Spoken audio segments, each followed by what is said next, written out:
My name is Dick Walsh, and I'm the veterans agent here in Braintree. I'm doing one of my normal startups every morning.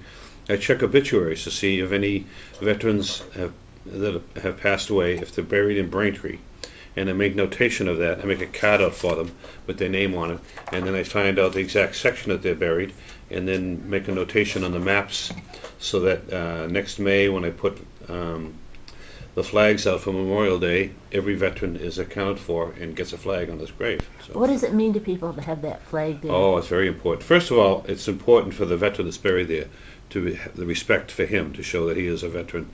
And but it is very important for the family to go when they go to visit the grave, that he is properly honored, him or her is properly honored. In fact, I was just up at the cemetery yesterday. I make it a point to gather all of the names of those who were buried since Memorial Day, and be sure I put a flag on there for Veterans Day. I'm in my 6th year. Previously, I did not have a veterans agent's job, but I was a commander of a Legion post in Milton, and Milton did not have a veterans agent, so I'd have to reach out to the veterans agent in Quincy, Hank Bradley, his name is, and he would help me through getting the proper information for veterans. And in preparation for me applying for this job, I did work with him for a couple of weeks to familiarize myself with the details of the job. And like I tell everybody, I love my job. I enjoy getting up every morning and coming to work because I like helping veterans and their families. Very important to me. A majority of my work deals with financial assistance for low-income veterans and their families, mainly widows of a deceased veteran. And what it does is it helps them pay for their medical expenses. And if they're very, very low income, what we call below 200% of the poverty level, we raise them up to that level with a monetary benefit. And it makes a big difference in their lives, and I get a lot of gratification out of doing that. Yeah, I was 3 years active duty in the Army between 1967 and 1970. I was lucky enough I did not have to go to Vietnam, but I did serve 3 years active duty.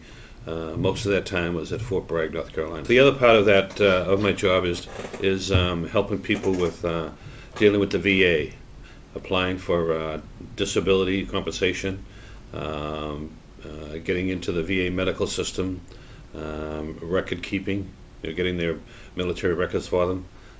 For the most part, if you're a Massachusetts veteran, I can get your discharge paper almost immediately.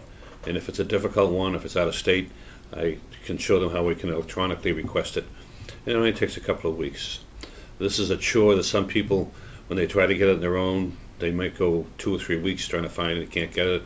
And it's most of them, they come in here and I give it to them instantly and they're shocked.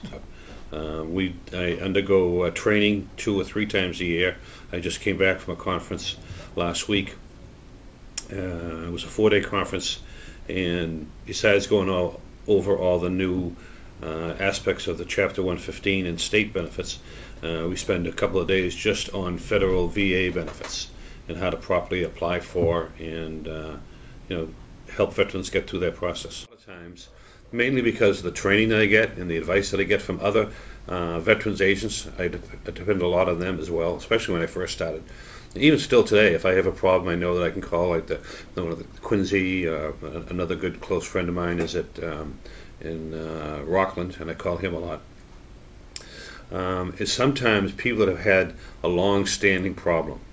I have dealt with a few of these lately, and digging into it and getting the results is very gratifying. When you finally get that resolved for somebody, it is a very, very good feeling of getting a job done properly. Unfortunately, we are losing the World War II veterans and now the Korean War veterans at a very fast pace. And actually, there's a lot of Vietnam era veterans, because they're all in their late 60s now, most of them are. They were exposed to a lot more hazardous things like Agent Orange than the previous wars were. There's like 19 right now known maladies associated with Agent Orange. So, and most of those, the incubation periods of those are like 35 to 40 years.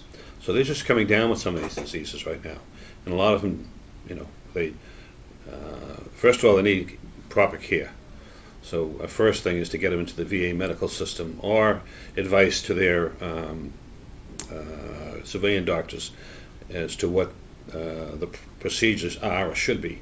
The other major part about that is get them the disability that's due them. In other words, it would be, this is a monthly payment for what rate, whatever their disability is. If they're 20, 40, or 100% disabled, they get a different amount of money every month. And it's if they're eligible for it, then we'll get it for them.